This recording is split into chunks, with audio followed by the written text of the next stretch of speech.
Welcome to another Howls and Growls breakdown. Today we're talking about Minnesota's defense again, and we're zooming in again on Rudy Gobert. Now this was a fantastic game between the Timberwolves and the Oklahoma City Thunder in what is becoming a really fun matchup that hopefully we get another look at come playoff time. But the story here was how Minnesota shut the Thunder's offense down in the fourth quarter with what has become a really recognizable brand of defense.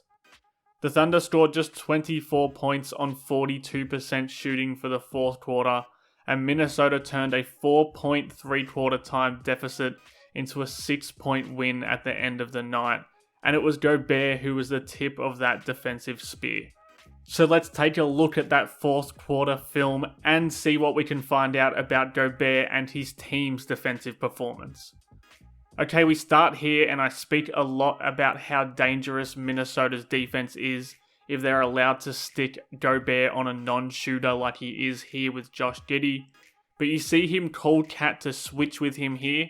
That means he can rotate down here more easily to provide a wall at the rim when Jalen Williams is driving. But that defensive switch means he can also get out here to contest a potential three.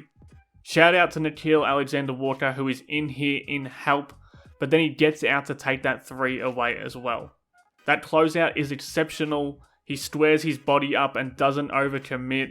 That means he rides J-Dub's hip all the way down, and he's got Gobert lurking behind him, who rotates over here in case Williams does get past Alexander-Walker. In the end, it's wonderful perimeter defending to add on top of Gobert's brilliant backside help, and Minnesota force a tough shot and get a stop. And again, the difference between this Minnesota defense and the defense of Gobert's Utah Jazz days is that perimeter defense that's in front of him. You see Alexander-Walker is fighting to get over this screen here, and then when the screener fans out and reverses that pick, he's fighting again to get over it, while McDaniels is in here in gap help and getting back out here with his length when that pass does come. So the Wolves shut off all of that original action, and then it's Gobert rotating into the paint behind it all, and that forces J-Dub to pull up instead of getting to the rim, and Alexander-Walker is in his grill, making that a tough contested look. So it's not just about Gobert. He's on the back line warding off any Thunder players from getting all the way to the rim, but because of the hassling perimeter guys in front of him, life is just so tough for offenses. The other difference to Gobert of old is how often he's willing to move his own feet on the perimeter. When Williams comes out of the pick and pop here, Gobert is happy to call out the switch and send Anderson veering back to the shooter. So Williams is looking at that like it's free lunch, but you see how Gobert gets his body angled squared to the player and the rim. That angles off the drive, and Towns helps him here by getting in front of Dort to box him out and rebound that miss. That willingness and ability to defend smaller, quicker, and highly skilled ball handlers is a massive change in Gobert's game this season, and part of the reason why he's back to his very best defensively. You see it in a different way here. It's a broken floor defensive situation, so J-Mac rotates out here to the corner, while Ant drops in to defend Chet under the rim. Towns inexplicably drops into here as well though, which pries open a shooter on the weak side, and Gobert's the most alert player on the floor. He gets out there quickly. While it's not a perfect contest, it's an enormous human being soaring at Lou Dort, and that's going to be infinitely more difficult to make than a wide open look. I'm not entirely sure if Gobert makes that rotation in prior years, and he certainly wouldn't have made it in his first year with the Timberwolves.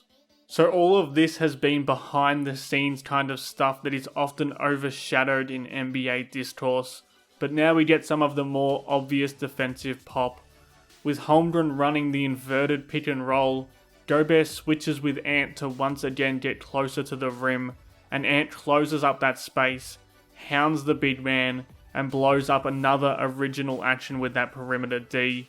But he's been ball watching here in gap help, so when Chet notices and slips in behind him with that backdoor cut, Gobert's head's on a swivel. He steps across to protect the rim. He gets the block and makes the Thunder pay for SGA giving up the ball in the fourth quarter. The perimeter stuff is awesome from Gobert, but plays like this is what he's known for, and he's still spectacular at it. From here on out, we get full team lockdown possessions, so let's just run through all the great stuff we're going to see. First, it's Ant closing up this space quickly to stop SGA from isolating Towns in space. That means Alexander Walker is going to shift over to cover one pass away.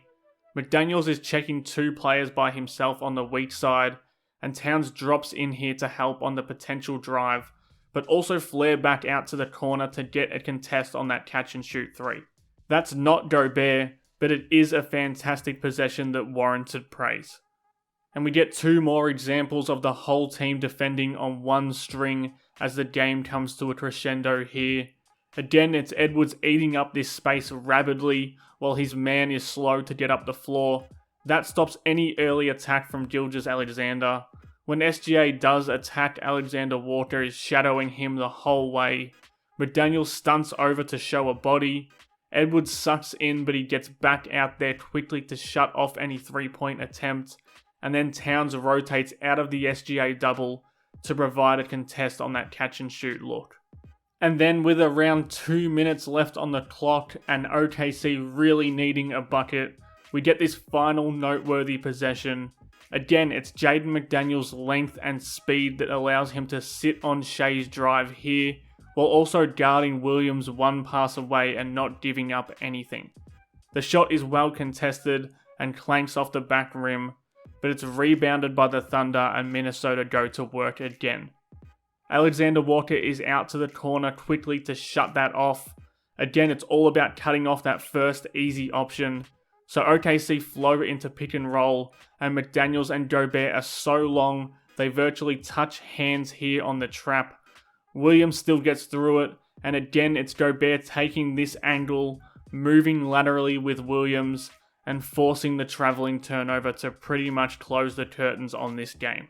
We've seen this kind of complete team defense led by Rudy Gobert all season from the Timberwolves, but it's always really fun to watch when it's at its best, and even more so when it's against a team like the Oklahoma City Thunder, who are loaded with talent, really well coached, and a joy to watch operate offensively.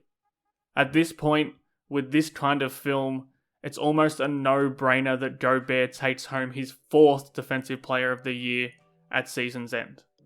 Thanks again for watching Howls and Growls. Please subscribe for more.